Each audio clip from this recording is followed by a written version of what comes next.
I figured that this was going to come around eventually and was going to happen. But it started. Charles Barkley on TNT yesterday threw a salvo. And you already know other people are going to line up to join it. Quote, I'm rooting against the Nets. I hope they don't win the title.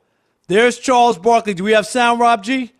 We do have sound. Listen to this, Aaron. Well, I'm always going to root against Brooklyn. So I'm always root against Brooklyn. Why? I just don't like the way they put that team together. So I'm rooting against. Wait, time out. What don't you like about it? Just don't guy traded there, another guy signed there. No, I'm never going to be a proponent of guys teaming up. Never going to be for it. So I'm rooting for anybody to beat Brooklyn. Charles, stop it! You know what? What is the issue here? I get it. The LeBron ruined the NBA with the super teams and teaming up. I get what Charles is talking about. I don't like that either. But in this case, I'm going to push back. First of all, Durant and Kyrie, Aaron, were free agents. They didn't force a trade out of somewhere. They were free agents and could sign any way they want. Number two, when Harden did force his way out of Houston, it was a trade. The Nets gave up pieces. You want to go back and look at some of the players they gave up and draft picks to get James Harden? And then number three, with the when players are cut and they sign these deals, for Blake Griffin and LaMarcus Aldridge, those are also players having the right, once they've been released from a team, to do what they want. So the hate here, I don't get it. I really don't. I think that Brooklyn had the right to put together this team, especially the Kyrie and Durant. This wasn't Kyrie, Durant, and Harden getting together and saying, let's go do this. It was those two with a nice bench and a nice group of players. People liked that team before Harden even joined them. And then Harden in his situation. So, Aaron, Charles, I'm pushing back. You could dislike Brooklyn, but it can't be about the way this team is constructed. So you just stole my entire thesis in that last sentence. Did I really? Go ahead. Tell me. It's because great minds think alike. It's because I'm one of your favorite people, not just in radio, but on planet Earth. 6 billion people, and I think I'm in like the top 3, top 5. But no, that's exactly right. I'm rooting against Brooklyn. I just don't really like the guys. KD, you've won 2 titles. 2 finals MVPs. You're incredible. You're one of the most gifted scorers, if not the most gifted scorer that I've ever seen. And all you do is whine. All you do is argue with people on Twitter. I'm not saying it'll happen, but if Fox Sports Radio tweets out this quote, he'll probably get mad at me. Kyrie. I love Kyrie. He's one of the most gifted ball handlers, shot creators that I've ever seen. But, he likes to take a lot of days off. I mean, Rob Parker, you work 365 days a year, sometimes multiple jobs like today. Kyrie doesn't want to play 2 games in a row.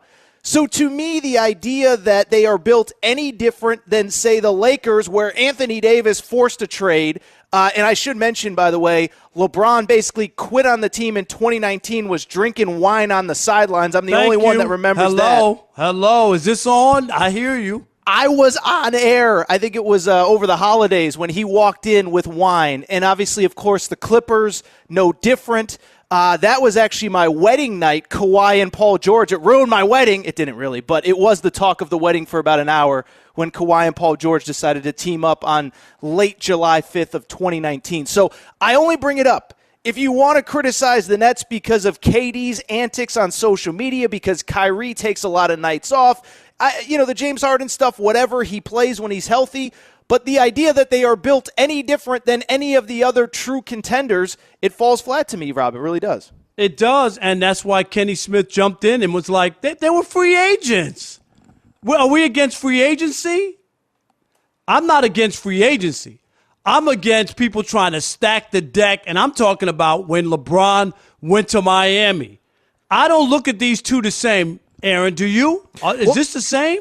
Let me even jump in. LeBron in L.A., because like you said, KD, Kyrie, free agents. James Harden, when he demanded a trade, it was not to the Brooklyn Nets. Now, Anthony Davis, he gave out that list of 4 teams. If you remember, oh, yeah, no, I'll go to Boston. And then 2 days later, his dad says, no, there's no way he's playing in Boston. Right. Oh, I'll go to Milwaukee. No, LeBron completely sabotaged an entire season because he was upset. If you remember, in 2019, they thought the deal was done. The New Orleans Pelicans kept asking for more. They wanted Kyle Kuzma. You remember? They wouldn't do it. Absolutely. And so LeBron basically tanked an entire season. Anthony Davis tanked an entire season. Then finally, at the end of the year, they fired the GM. They brought in David Griffin. He said, we can't go on like this. So to me, the Nets are more, in 2021, they're more organic than even, forget LeBron and the Heat, which you're 100% right about, Rob. They're even more organic than LeBron and the Lakers. No, I'm 100% with you. And like the points you made on why you might hate Brooklyn or you don't want them to win and their quirky players and issues that they have, I buy all that. I do. So if Kyrie doesn't work for you because he's always taking off or you don't know what's going on or he seems to be flaking out on you, fine. Kevin Durant, I call him the Masot, the most sensitive of all time. I get it, right? He's the one on social media. Guy got $1 gazillion, has a great life, and he's worried about Joe Blow in his mother's basement tweeting stuff about him, right? Got a burner phone, all that. I wouldn't even have time for a burner phone if I was Kevin Durant. I just wouldn't have time. I'd be doing so many other things, traveling the world, enjoying my millions, enjoying my life, right? That would be the most important thing. And if you don't like James Harden because he forced his way out of Houston and basically ruined that franchise, you see how bad it is, I get it. But it can't be because of the way that they've come together. And are you mad at Blake Griffin, who was released? The Pistons said, get lost. Here's your money. Here's a check. Get lost. Who are you mad at? Are you mad at Griffin for that? No, not at all. Not at all. Let me ask you, I obviously anyone who's ever listened to The Odd Couple, which is the vast majority of this audience, knows where you stand on teaming up, LeBron in Miami, LeBron in LA, all that stuff. Do you have a team that you, Rob, are actually rooting for this year, given that the obvious favorites are all kind of teams that came together in a non-traditional way? Yeah, I don't root for teams, but True. I'm fascinated by this Nets thing and whether or not it's going to work. Aaron, we've seen teams come together, and normally they don't win the first year, right? Last year, everybody picked Kawhi and Paul George. Remember, loved the roster, loved the team. Didn't happen. LeBron, when he went down to Miami, there's no way they should have lost to the Dallas Mavericks with just one star, Dirk Nowitzki, right? Absolutely. And Jason Terry and those guys, they beat them. I'm fascinated. I've never seen so much offensive firepower. I don't believe in the whole defensive thing. Defense wins championships. Not in this NBA. Not when you can't touch anybody defensively. I get it. You can't give up layups at the rim and whatnot. But if these guys are knocking down threes and you're making twos, I don't know how you beat them. I've never seen this much firepower. And then to think that they're not going to get it done. We saw the streak they went on. What they win, 22 out of 25 without Durant? Yes. 22 out of 25 in the NBA without Durant, without your best player? Unheard of. Absolutely. And the other thing, too, that I would say is this season, and it kind of speaks to, again, the Charles Barkley, if you don't like the Nets, whatever, I have become fascinated with James Harden from a positive perspective. I'm not going to lie. I was one of those people. I don't know if I've ever said it on The Odd Couple, but I know I've said it on my Saturday show.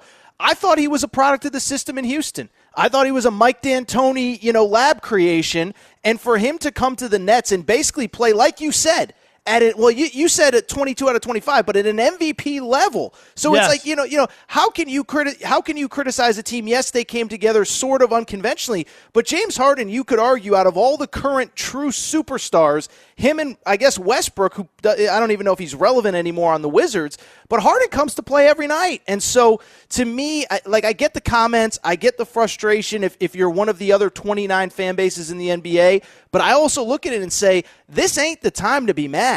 This ain't the time to be mad when Paul George demanded a trade a year after that famous party with Russell Westbrook. It ain't time to be mad when Anthony Davis basically tanked the entire New Orleans franchise. Now, it worked out all right for him because they got Zion, but let's not forget there was 6-7 months there where they knew they weren't keeping AD and they didn't know what the future held. So it wasn't automatic that they were going to get Zion, right? Of course not. Of course not. So I'm with you. I think I get the if you don't like the Nets because of how KD acts off the court, because of how Kyrie is a little bit aloof, I get that. I just don't think that this is Charles Barkley's listed reason is not a reason to be rooting against the Nets.